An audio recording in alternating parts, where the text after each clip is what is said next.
Om Prithvi Shantirantariksha Shantir Dyau Shantir Disha Shantiravantaram Disha Shantiragni Shantir Vayu Shantiraditya Shantish Chandrama Shantir Nakshatrani Shantirapa Shantiroshadaya Shantir Vanaspataya Shantir Gau Shantiraja Shantirashva Shantir Purusha Shantir Brahma Shantir Brahmana Shantir Shantireva Shanti Shantir Me Astu Shantihi.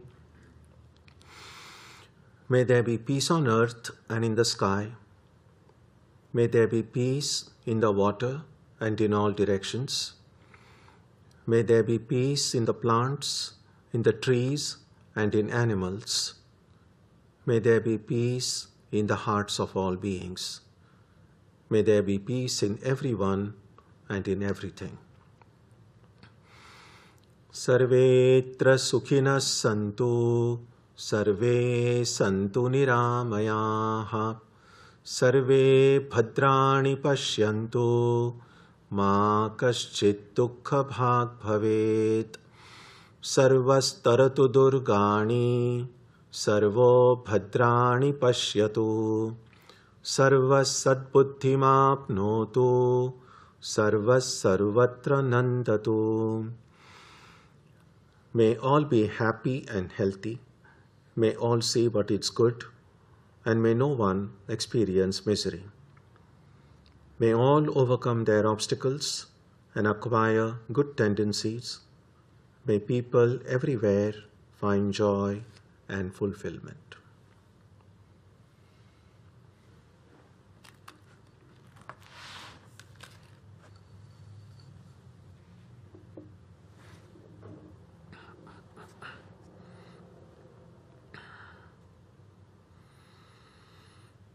Let us now spend some time touching the center of peace and joy in our hearts. A good way to begin the practice is to withdraw the scattered energies of the mind and bring them to rest on one point. That point can be our own breathing. Let us therefore practice breathing with awareness.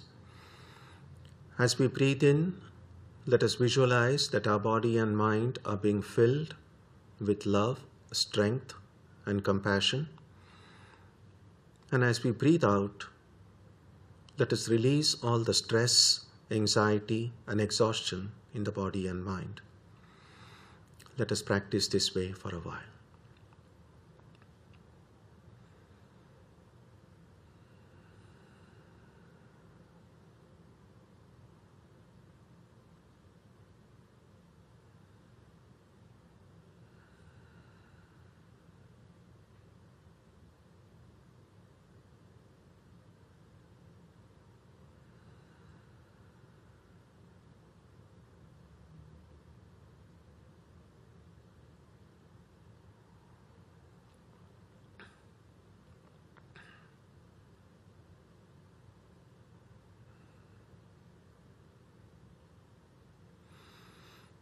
Let us now turn our attention to the region of our heart. Although God is present everywhere and in everyone, the divine presence can be felt most clearly in our own hearts. We can meditate in any way we have been taught. To remain focused, we can take the help of a short mental prayer or a mantra or a divine name. Let us now spend some time dwelling on the presence of God in our hearts.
Om Asatoma Satkamaya Tamasoma Jyotirgamaya Mrityorma Amritam Gamaya Aviravirmayeti Rudrayatte Dakshinam Mukham Te Namam Pahi Nityam.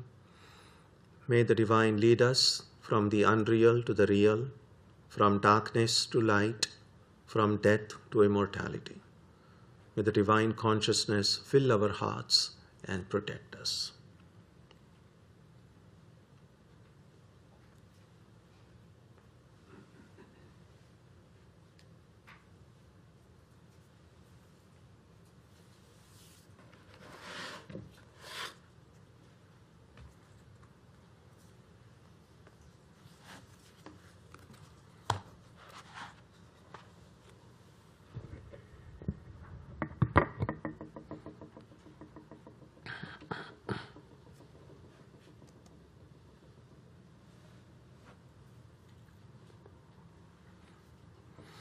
So we begin today a new section in the book titled Analysis of You Are That.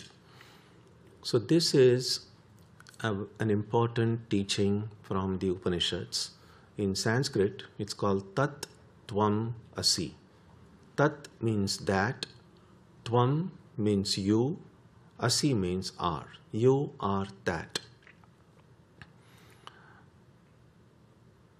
In order to come to this point, we have seen in the earlier section, almost half of this book, what they have done is they have defined who this you is and who that is.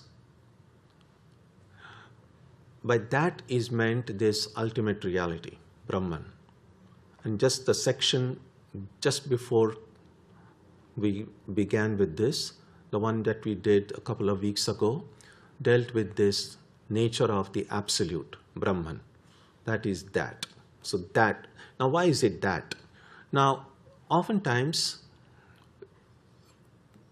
generally when we think about God, people tend to use the masculine, God, as if God is a male being. And there is a lot of discussion gone about this gender of God. And predominantly, of course, because of the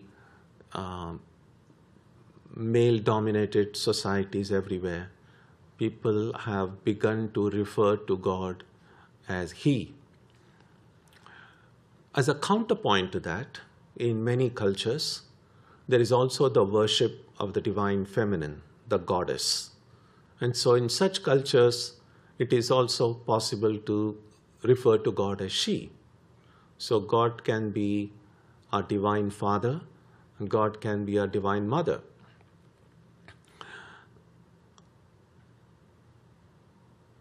In Vedanta, and certainly in this text, they, as far as it is possible, avoid referring to God in these gender terms, neither he nor she, which means that God transcends even the idea of gender. To think of God as male or even as a female is still limiting God to a particular gender. And so the idea is, if God is truly infinite and transcendent, then we cannot identify and limit the divine to only one gender. And therefore, in the Upanishads, in the Vedas, that supreme being, that supreme divine is referred to simply as that, Tattvamasi. So that doesn't refer to any specific gender, which doesn't mean that that cannot appear to certain people as a male figure, or to certain other people as a female figure. Now that appearance aside, what is the true nature of that being? And so the term used here is simply that, tat. Now about Tvam, you, each one of us, Who am I? And we have seen a lot of discussion about that as well. And we don't have to really look at the book to reason this out. We can just ask that question to our own selves. Who am I? And as we have seen before, that question can be answered in many different ways. People can begin with saying what their name is, and the question who you are can be answered in so many ways. But then if we begin asking, who am I really? For instance, someone can simultaneously answer the question by saying, I'm a man, I'm a father, I'm a son, I am a lawyer, I am a gardener, and all of those things may be true of that one person. And so we might still say, who am I really? Because some of these identities will change with age.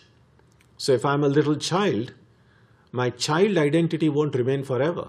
After some time, I'm going to be a teenager, a youth, and so on.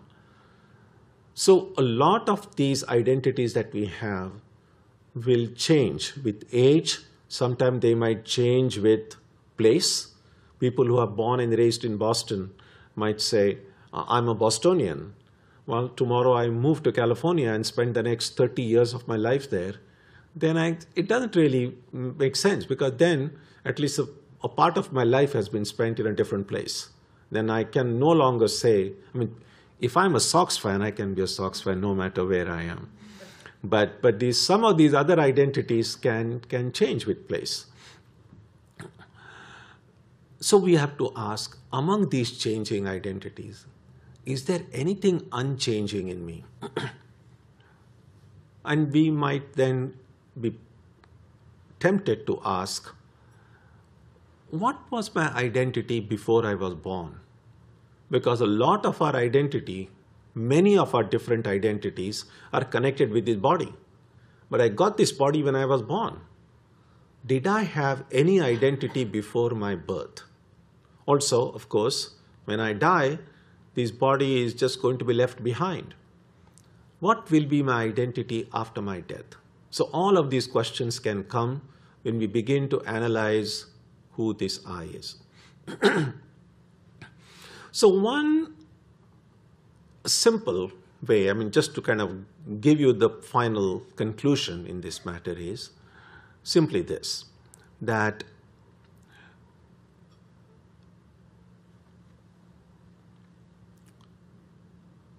if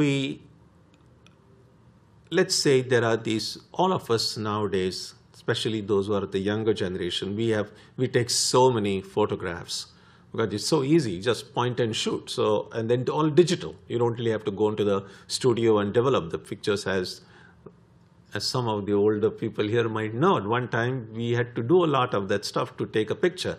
But nowadays, it's so easy. So anyway, if we line up 10 or 20 pictures of ours, taken at different stages of life, maybe from the time we were little babies to so on. And so in all of those pictures, we are going to look different. Clearly, with age, we grow, our weight increases, our size increases, everything, a lot of changes occur physically. And so in all of those photos, I'm going to look different. And yet, I know they are the photographs of the same person. So in spite of all these changes occurring in me, physically, mentally, emotionally, something has remained unchanged within me. So among the changing things behind this person, there is something unchanging. There is something real, something which is stable. And then if we now look out at the world, and we see, just as there are changes occurring within me, there are changes occurring in the external world too. The world is changing all the time. Now, just as there is something unchanging, something real, something stable behind this little person that I am, there must be, we can speculate, there must be something which is unchanging, something which is unreal, something which is real, something which is stable behind this universe.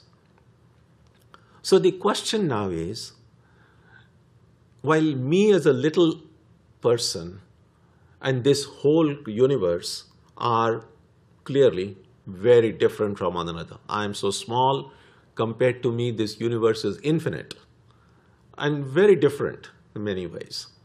But now if I go to this unchanging, stable, real part within me, and this unchanging, stable, real part behind this world, how are they related? What is the relationship between the unchanging there and the unchanging here? Such are the kind of questions now we are going to deal with. And so let us read this first verse now of verse number 241. Tattvam padabhyam abhidhiyamanayoho brahmatmano shodhitayor yaditham Shrutya tayos tattvamasiti samyak ekatvameva pratipadyate muhuhu. The Vedic passage, you are that, tattvam asi, repeatedly affirms the identity of Brahman and Atman, denoted by the terms that, tat, and you, tvam, whose natures have been examined in the earlier verses. So, as I said already, we have already examined what is the nature of Brahman, this infinite reality behind this universe. What is the nature of the Atman, this infinite reality inside me. And the question is, how is this infinite reality in my heart and this infinite reality outside, how are they related? And no suspense here. The answer is, they are one and the same. Now, it's not quite obvious. I mean, if it were obvious, we wouldn't need such a thick book to study it. So, what this section will try to help us do is, how come these two entities, which look so different, so different from one another, how can they be identical? That's the proposition, and we will see how that conclusion is reached. Verse 242. Aikyam tayor lakshitayor navachyayoho nigadyate nyonya viruddha dharminoho khadyota bhanvo rivaraja bhrityayoho kupamburashyo paramanu mervoho. The identity between the two is affirmed through the implied meanings of the two terms, that and you, and not their literal meanings, which point to mutually opposite qualities, such as between the sun and a glowworm, the king and his servant, the ocean and a well, and Mount Meru and an atom. All of these things will be discussed, but I would like you to pay attention, because we are kind of, the earlier part that we have studied was a little bit more descriptive. Now this one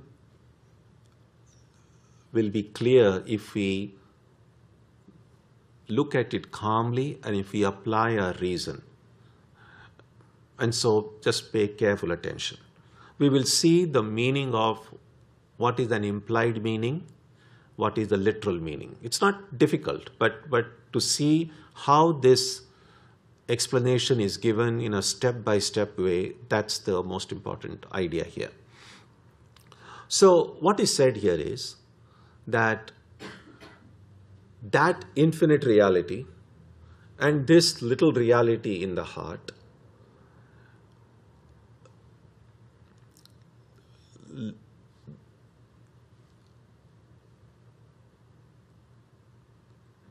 the literal meaning of the two, literally if you take them, they are very different. Clearly, Atman is here, this within me, attached to this heart and so on, within this little individual, and that Brahman, which is infinite. So literally, they are very different. But by implication, they could be one. And the examples of how two things could be very different. We got four examples given here. The sun and a glowworm. Now both you could argue are sources of light. The sun gives light, a glowworm gives light also. So as sources of light, they are identical. But clearly there is no comparison. The sun is so huge and a glowworm is so tiny. Similarly, the king and his servant, the ocean and a well, and Mount Meru, which is a mountain mentioned in Indian mythology, is supposed to be the tallest peak. Some people try to identify it with modern day Mount Everest. There is no really evidence about it. But the way we look at Mount Everest now is the highest peak. Perhaps something similar way in Indian mythology, they looked upon Mount Meru. So Mount Meru and an atom. So just like these two are so different, so completely different, so their literal meanings don't show them to be identical at all.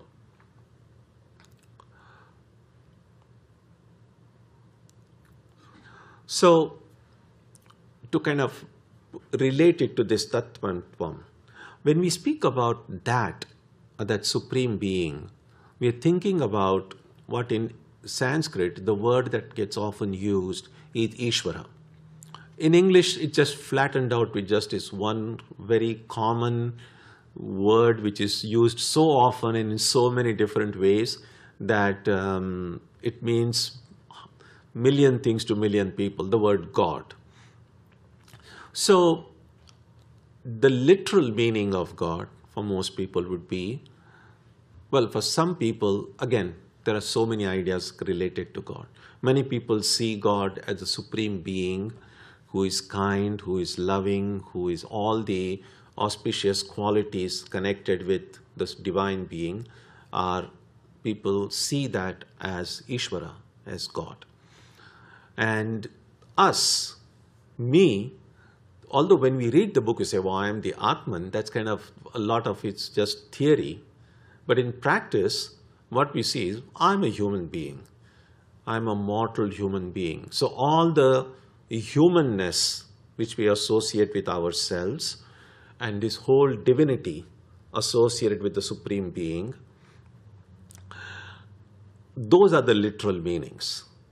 The implied meaning is what I said earlier, that within this constantly changing, perishable humanness that I have, that there is something unchanging in me, within me. And similarly, among the different qualities of God that we see, and among the Hindus, they have many different forms. There is the divine is worshipped in so many different forms and in so many different ways. So behind all those forms, behind all those qualities, is there anything which is more real within those forms? So that would be the implied meaning of that and the implied meaning of this. Look at verse 243. Tayor virodho yam upadhi kalpito na vastavav kaschit upadhireshah ishasya maya mahadadi karanam jivasya karyam shrunu panchakosham. Their mutually opposite qualities are not intrinsic but projected through superimposition. Listen, the superimposition in the case of the Lord is Maya, which is the cause of Mahat and the rest. In the case of the embodied self, it is the fivefold layers which are the effects of Maya. So you have this term Mahat, and this term has come earlier in the text before, in verse 123. So if you look up page 58 of the books that you have, you'll find that verse at the bottom of page 58. Know that Maya and all the effects of Maya, ranging from the cosmic intelligence to the gross body, are non-self and unreal like a mirage in a desert. So the word Mahat is translated here as cosmic intelligence. So Mahat can be seen as the first the first entity to emerge from Maya. It's an effect of Maya, cosmic intelligence. It's the first effect of Maya. And sometimes the same Mahat gets described in books as the golden womb. It's called Hiranyagarbha. So there are these two terms oftentimes used to refer to the first effect of Maya. So Maya is this primordial, ancient intelligence, or ignorance, just the opposite. Ignorance, and the first product, the first effect of Maya. When Maya changes, the first change that occurs in Maya is in the form of Mahat, the cosmic intelligence.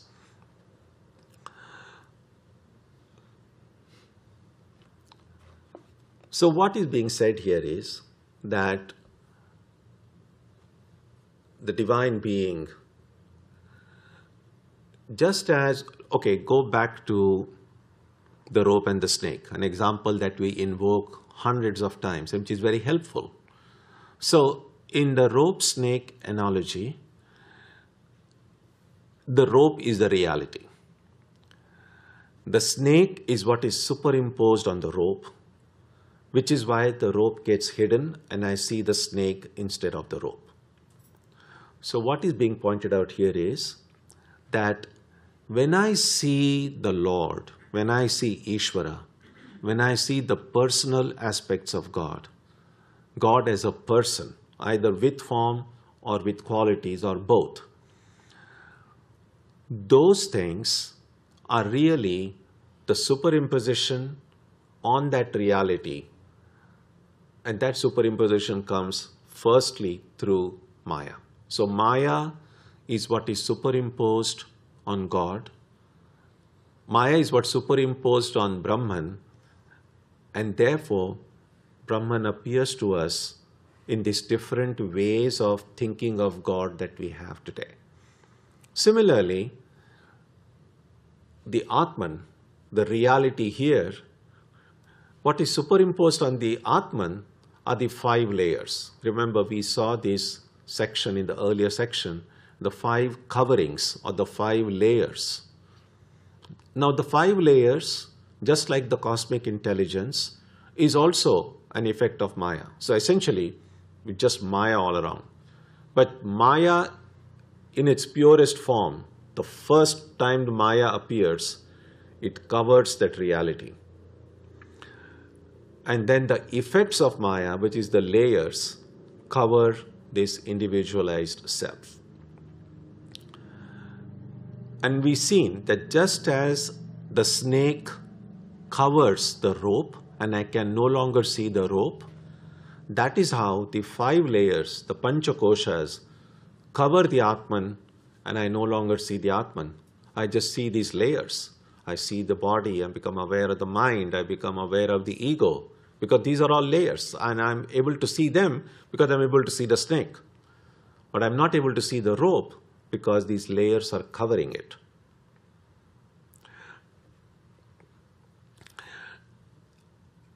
To give an example of really something that it just coincidentally worked out that way, just 2 days ago, we had Halloween, and many of you, I imagine, wore different costumes. And if we have time, I'm going to ask you what costumes you wore. Okay, don't worry, I won't. So think about it. Let's say someone is a truck driver, drives trucks, and that's that man's source of livelihood. And for Halloween, 2 days ago, this truck driver dressed up as a king. His costume was of a king. So now really we have two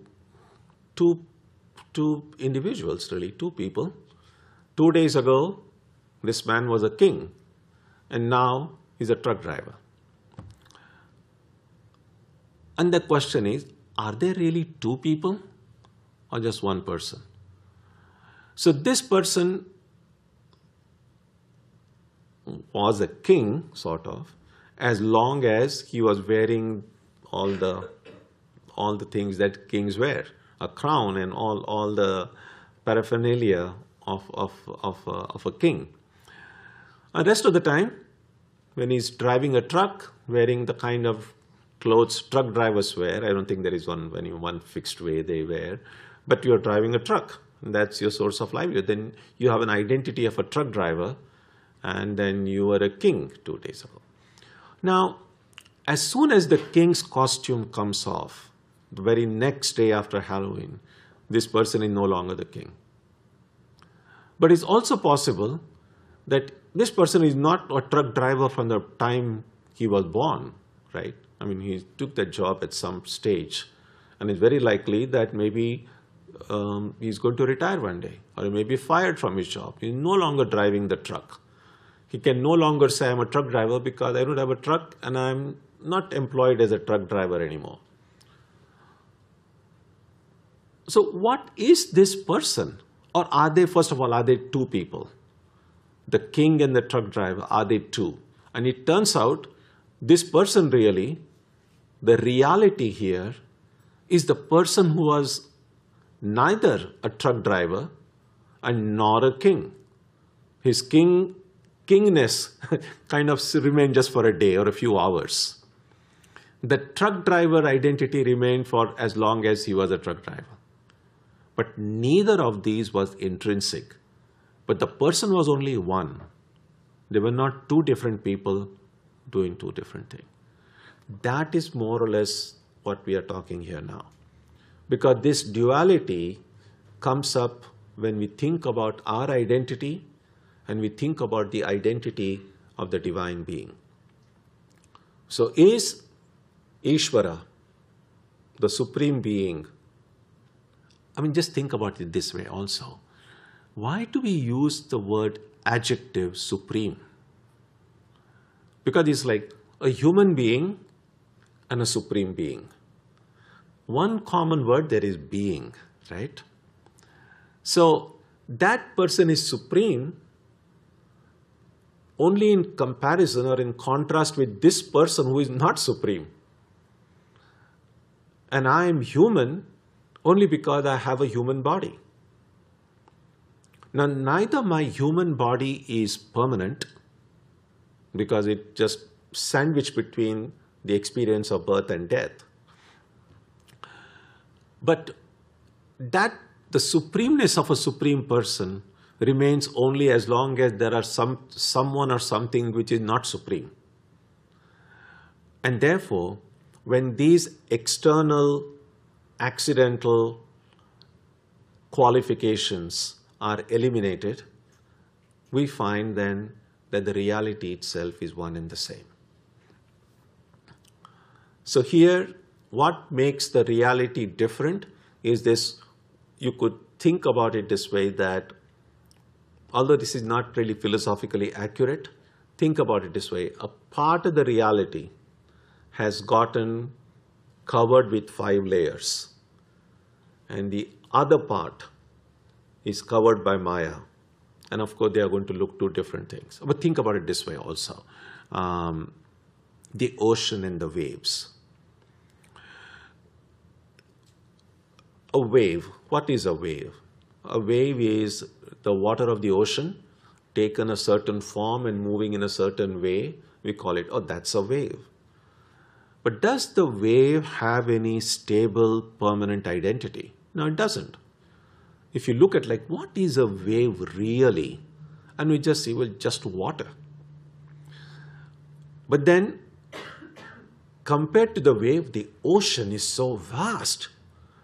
But you look and say, what is the ocean really? Kind of take the ocean, a part of the ocean in your palms of your hand and a part of the wave and just, well, just both water.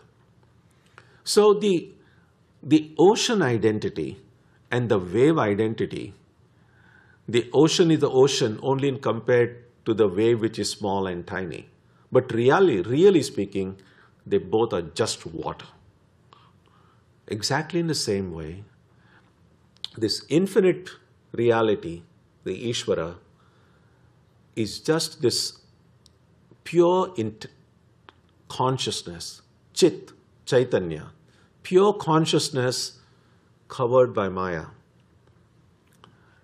And pure consciousness covered by these koshas, these layers. Remove these 5 layers, remove that Maya, and you just have just pure consciousness, just the water.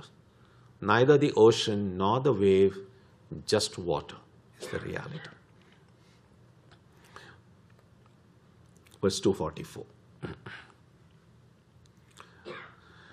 Etav upadhi parajivayostayoho samyang nirasena parona jivaha rajyam narendrasya bhatasya khetakaha tayorapohe na bhato na raja.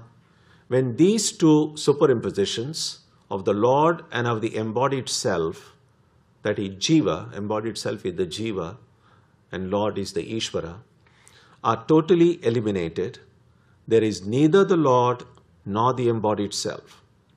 A king's identity is tied to the kingdom and a soldier's to his shield. When they are lost, there is neither the king nor the soldier. Verse 245. Athat adesha iti shruti swayam nishedhati brahmani kalpitam dvayam shruti pramananugruhita bodhat tayo nirasap karaniya eva. In the passage beginning with now then this description, the Vedas themselves reject the duality superimposed on Brahman.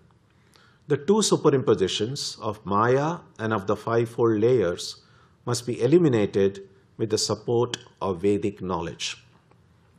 So the passage here is called Athata Adesha, which means now then the description of Brahman, not this, not this. Now neti neti, it's a word that gets often used, especially in non-dualistic Vedanta. What it means is this, simply this, that is, this infinite reality, this supreme reality, is essentially inexpressible. It is beyond description. Why is it beyond description? Because that reality cannot be grasped either by the mind or the senses. And those are the only instruments we have. All of our knowledge comes from the mind and the senses.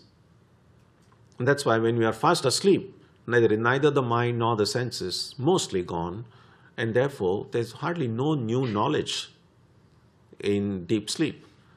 And so if now the mind and the senses cannot reach that reality, and all of our language is just an expression to what we experience through the mind and the senses gets expressed in language. But language itself is a tool used by the mind to express an idea. And so language, wonderful as it is, because all of our communication occurs in one language or another, it is still a very limited tool. And that's why we have poetry, we have music, because a lot of times what cannot be expressed through prose can get expressed through poetry. Poetry in some sense is more powerful. Sometimes music, where no specific words are used, itself can convey an idea in a more powerful way than words. But no matter what, all of these are still limited tools. And so ultimately, what we find is that if I have to accurately describe what is indescribable, the only way I can be completely accurate is by saying what it is not. I can never say what it is, because the moment I say this is it, the very effort to say this is it, I've already limited it. But if I say this is not it, I'm not limiting anything. And so the idea is, if I keep on eliminating everything that needs to be eliminated, ultimately there is going to be something which cannot be eliminated. and that would be the truth. Sometimes they say when the sculptors, when they are sculpting an image, some of the sculptors were interviewed, and I believe one of them said that when they see a block of stone, they have an image in their head, and then they see that image, not imagine, they actually see that image inside that block of stone. And once they're able to see that image in that block of stone, then sculpting is pretty easy, because you're seeing the image. All that you need to do is chip off all the parts of the stone that are not a part of that image. So you are just removing every piece of that stone. It's a negative work really. You are removing what is not that image. And once you have removed everything that is not a part of that image, what remains is that image. This is a little bit like that. Right now, Brahman, we are seeing Brahman right now. It's not as if Brahman is, we say Brahman, it's like this. Even when I'm seeing the snake, I'm really seeing the rope there. I mean, there is really no snake.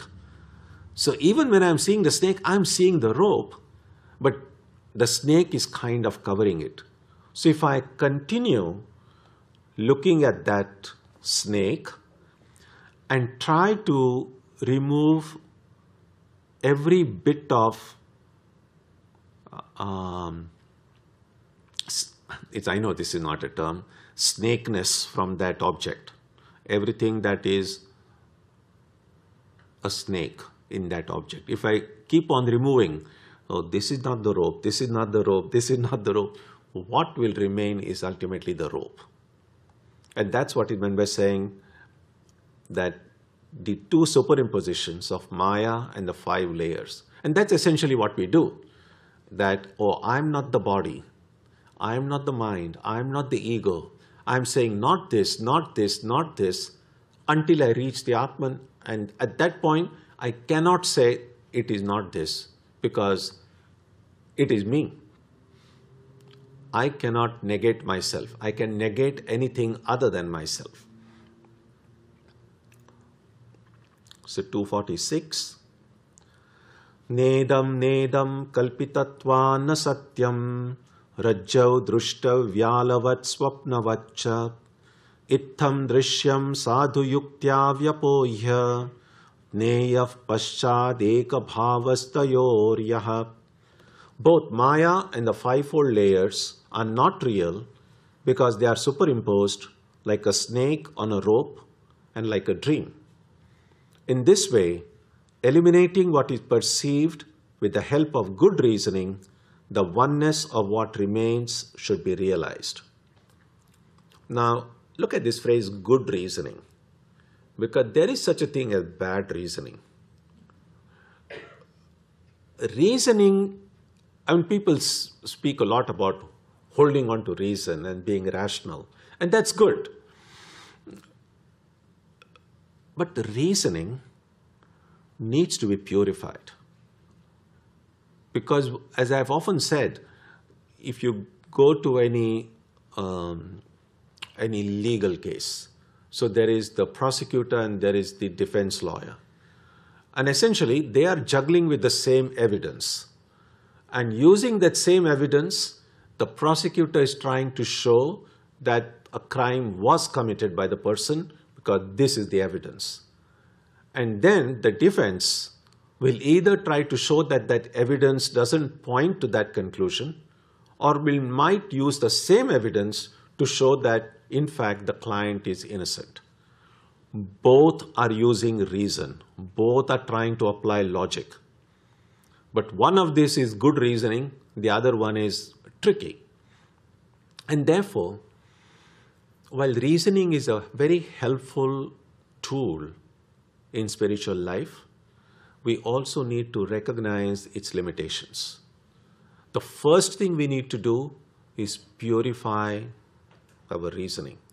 And here purification means seeing that our reasoning doesn't oppose or doesn't go contrary to the insights of the scripture. Because the scripture, the Vedas, are not a book of theories. The Vedas are the actual experiences of the sages. So this is what they have actually experienced the truth. So I can reason, but make sure that my reasoning is taking me in the right direction.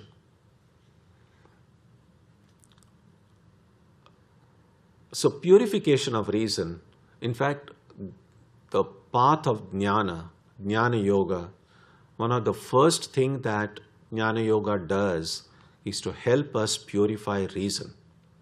Just like bhakti yoga, the path of devotion, emotions are a very powerful force within us, feelings and emotions. But even our emotions and feelings need to be purified. So the path of bhakti, the path of devotion, helps to purify our feelings and emotions.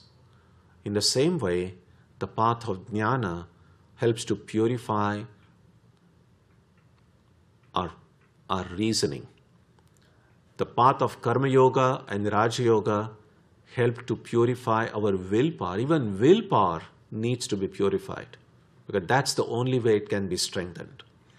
So all of these different yogas can be seen primarily as instruments for purification. They purify the different aspects of our mind. So going forward, we will see that what we will study next time would be the distinction between the literal meaning and implied meaning. In how many different ways implication works. The Sanskrit, the word for implied meaning is called lakshana. How many kinds of lakshana there are. How many different kinds of implication there are. And so how do we arrive at the exact meaning in statements that are not literal but have an implied meaning hidden under them? It's another way of saying how to learn the art of reading between the lines. If you read, of course the meaning is clear. If you know the language, it makes clear. But then we are only reading and understanding the meaning of every word and every sentence. But there is a hidden meaning between the lines, and that is the implied meaning. And so oftentimes in studying the scriptures, it is not enough to just have good linguistic skills. It's like, oh, I know good English and this is a good translation and I read it and I understand it. Sure, of course I'm going to understand something. But sometimes it's possible that I'm understanding only the literal meaning. Maybe the implied meaning may elude my understanding. So next week we will see the difference between literal meaning and implied meaning. We will also see how many different kind of implications there are and so on. So if it is possible, I would encourage you to read the next few verses before you come for next week's study group meeting, and then that might help you better understand the discussion. So we will stop here today. If you have any questions, ideas, comments, feel free to ask.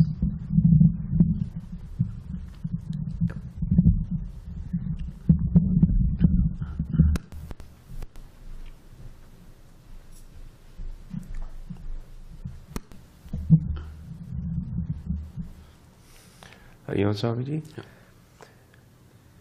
Swamiji, should the journey to learning or realizing I am that, should it be stage-wise, where I first have to realize I am the Atman, and only then I can realize I am Brahman?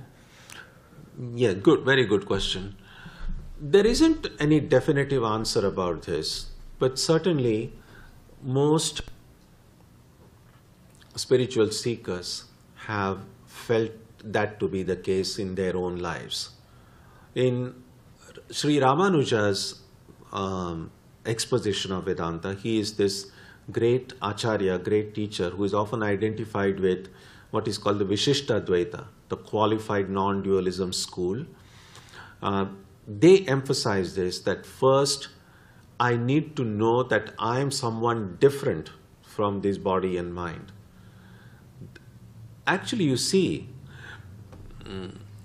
it's a little bit like, think about it this way. Now we are talking about non-dualism and, oh, everything is one and so on. What most people make the mistake of thinking that by default, we are all dualists, which is not true.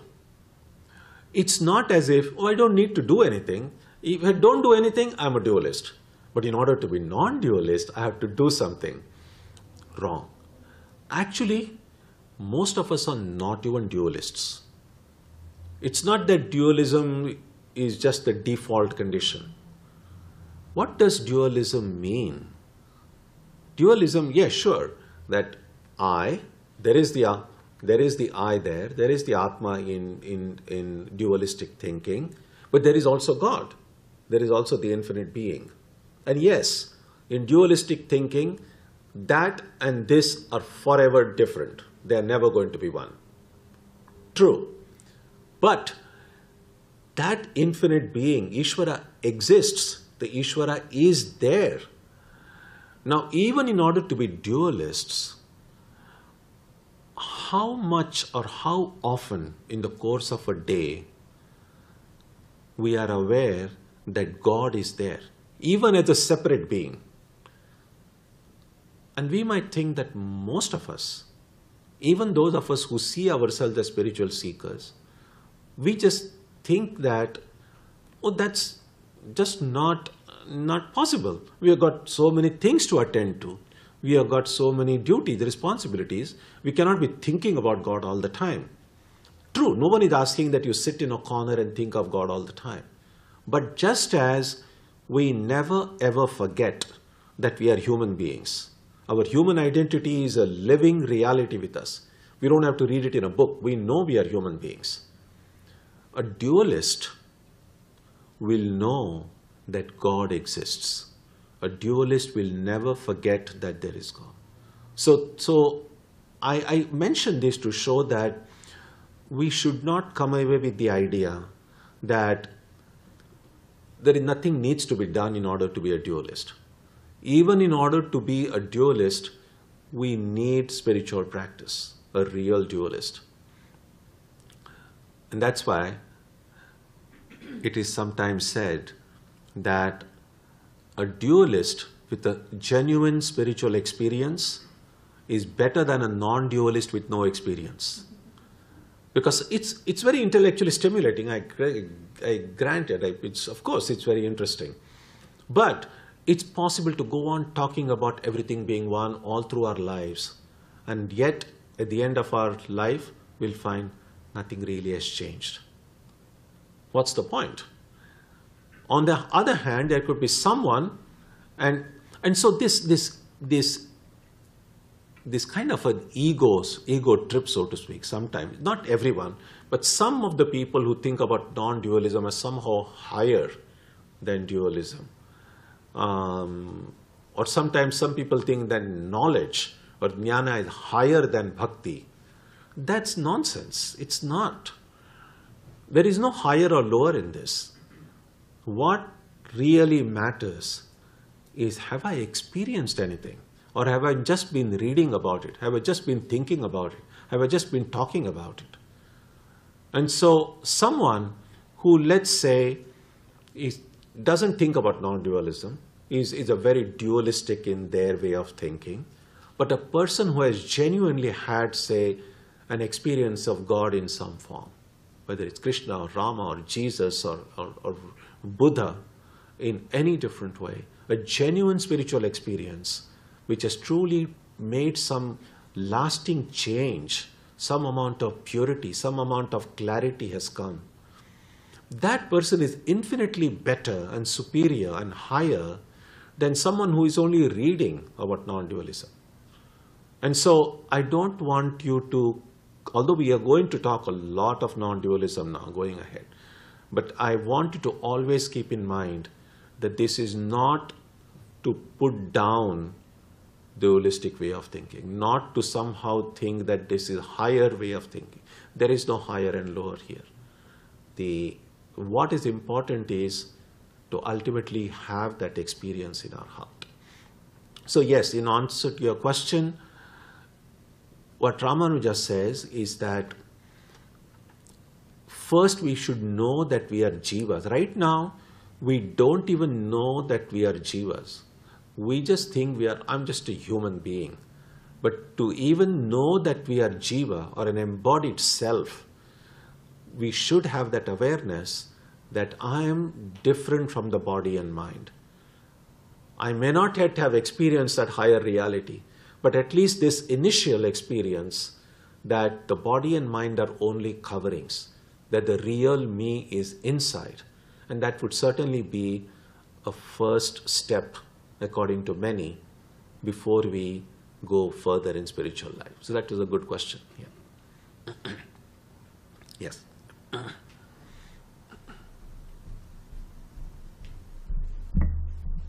Pranam Maharaj. So, what is the ultimate realization of a dualist? What is the ultimate realization of a dualist? Dualist. Yeah, because a non-dualist is experiencing oneness, but the dualist starts with a dual identity. But at the end, what does he realize? I don't know. Again, at the end, means high. Yes, it's all that we can say. Even, as I just now said, you can end up only with saying not this, not this. Even to say that a non-dualist will ultimately end by saying everything is one, not an accurate statement. All that you can say is, whether it's a dualist or a non-dualist, once you experience that reality, you will know the truth as it is. And the truth as it is cannot be limited by any term such as dualistic or non-dualistic. In fact, non-dualistic you could say, because it is really, you're just saying, what does non-dualism mean? Not dualistic, that's all. You're not saying what it is, you're just saying what it is not.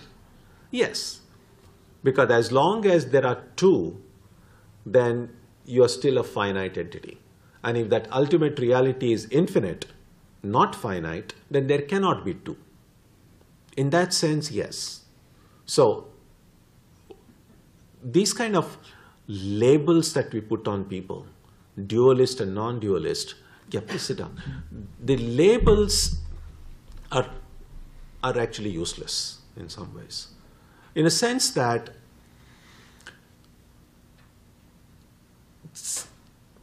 the way I look at it is this way, that when I say I'm a non-dualist, what I'm really saying is that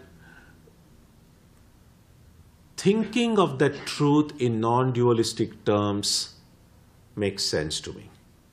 I like it. That's what resonates with me. That doesn't mean I have attained that non-dualistic experience. I may not have had that experience at all. But to say I'm a non-dualist simply means that's what makes sense to me intellectually. That's what I like. So I am, in that sense, as far as my experience goes, I'm still a dualist. I'm a dualist by experience, aspiring for a non-dualistic experience. That's all that we can say. So until we have had that experience, if we like to think of ourselves as non-dualist, that's fine. But in practice, we are dualists. We are living, moving, interacting and doing most of the time with this world with the idea that this is real. Occasionally, when we are praying or meditating or reading a text like this, we say, oh, this is all forms and names. And we kind of have a little bit of a detachment. But the test is, how long does this detachment last? So that's why I'm not much in favor of branding something as a dualist or non-dualist. All that we can say is, in my present state of evolution, this way of thinking resonates with my mind and heart. I like to think of it this way. And then the question would be, what makes sense to me intellectually? What do I need to do now in order to actually experience deep down in my heart what at present is only a very cerebral activity? That's what we have to see. So it's not necessary that everyone will automatically begin thinking about it in non-dualistic terms. It's possible that someone in different stage of evolution, they might think of the divine, think of their relationship with divine in different ways. And that's okay. No one has any business telling anyone, yours is the wrong way of thinking, I've got the right way of thinking. I mean, that's what most people are doing, and that's why we have all these fight and arguments and quarrels and all these things are occurring all over the world.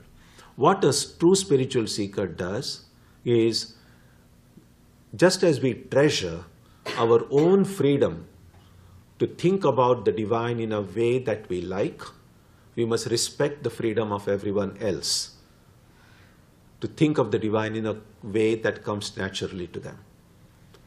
As long as I am immersed in ignorance myself, I have no business telling anybody else, you are wrong and I am right. So there is this one incident we find in Ramakrishna's conversations.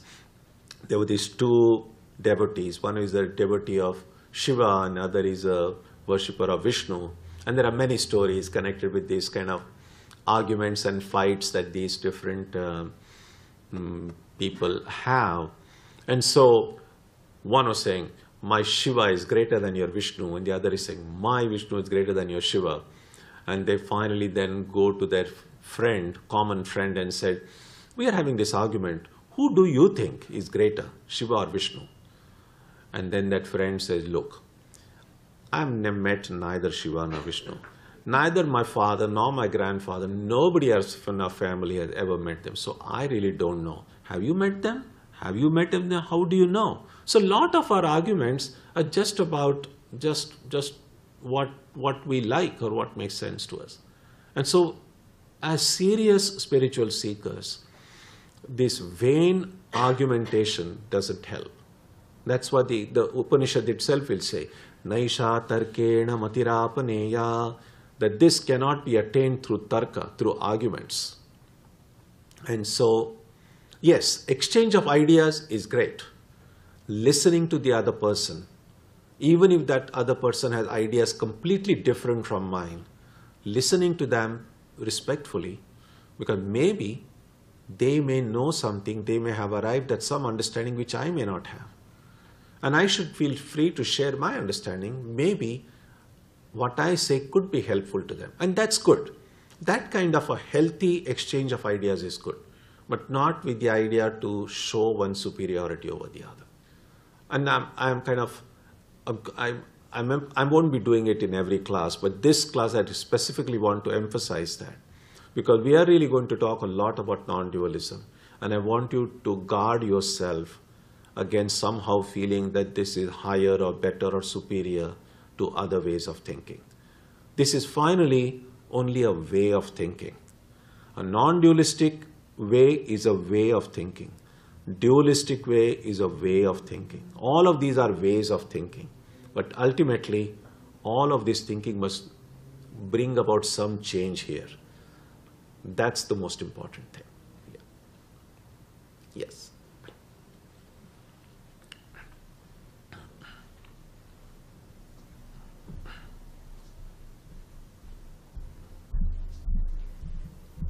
Swamiji, my understanding about that, the classic example of rope and snake. I am the rope, I am the snake. Mm-hmm. So right now, my ropeness, not there, or there, but it's covered by my snake impression more. Mm-hmm. So this, when I will realize, for God's grace, that my ropeness will come, will that wash out all my snakeness, or it may come back? Because it's there. What is that last part? That if my God grace I can realize that I am the rope, will my snake No, sense. there is no snake, so it'll disappear. Just like we wake up in the morning, the dream disappears, it'll disappear. But if my snakeness is still there, and I realize that I am not snake anymore, but that impression was there, will it wake up or no? No, it won't come again. No, Okay. it will not come. No. Yes.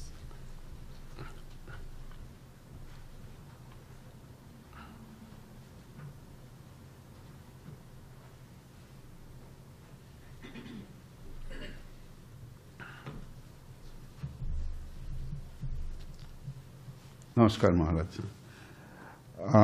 I would like to bring this analogy of ornament and gold.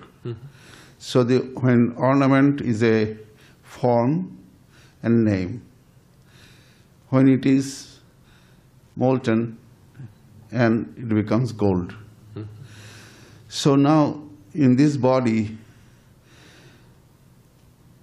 when jiva leaves this body and body is burnt away or whatever, disposed, that time, what happens? Do you think, since jiva doesn't have a body, doesn't have a name and form, do you think we get to see get to this Brahman? Okay. Yeah, good. That's the whole point, is that I'm a jiva because I'm limited by the body and the mind and the senses. When the body and the mind and senses go, I'm just this Chaitanya, Sat Chit Ananda, the Chit. And then Brahman also is Sat Chit Ananda. So just like the water in the wave merging into the water of the ocean. Okay, That's the idea. thank you. No. Yes.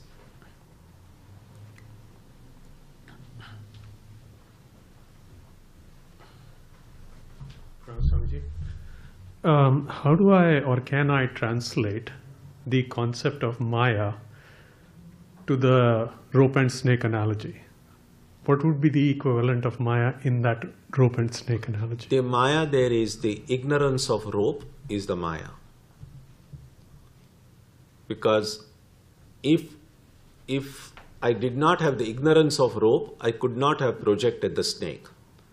If I knew the rope to be a rope, if I had knowledge of the rope, I couldn't have seen the snake. So in that analogy, ignorance of the snake, ignorance of the rope is Maya.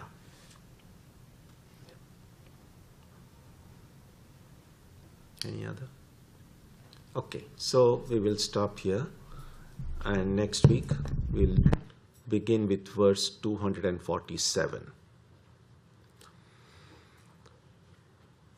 Om Jananim Saradam Devim Ramakrishnam Jagadgurum Padapadme Tayo Shritva Pranamami Muhur Muhu.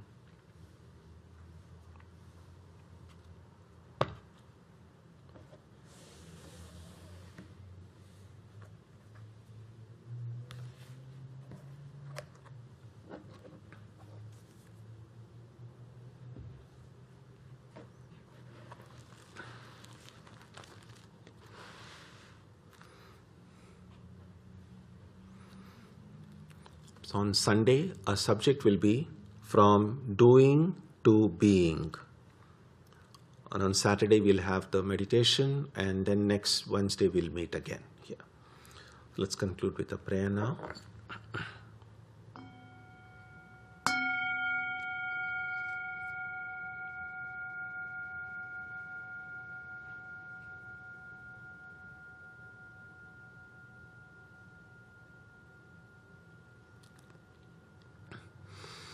May the Divine Being, who is the Father in heaven of the Christians, Holy One of the Jewish faith, Allah of the Muslims, Buddha of the Buddhists, Tao of the Taoists, Ahura Mazda of the Zoroastrians, the Great Spirit of the Native Americans, and Brahman of the Hindus. Lead us from the unreal to the real, from darkness to light, from death to immortality. May we be granted strength, freedom, and clear understanding. May we learn to see God in our own hearts and in everyone around us. May God bless us all and fill our hearts with gratitude, grace, and love. Om Shanti Shanti Shanti. Peace, peace, peace be unto you.